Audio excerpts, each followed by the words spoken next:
কেটে নিতে হবে।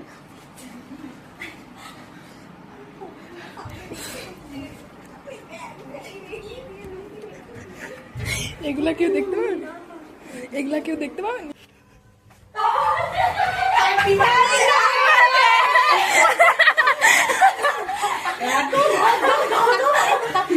কেন জানি না মনে হলো একটা ইয়ে শুনছিল হচ্ছে দোতলায় যখন মনে হচ্ছে ঢুকছিলাম কেউ আমরা উঠছি ম্যাডাম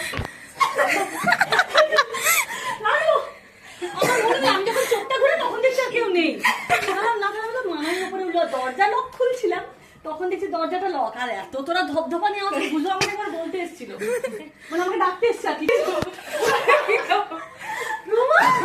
সকাল সকাল আজকে আমি বেরোয়নি তাই কাউকে দেখতে পাইনি।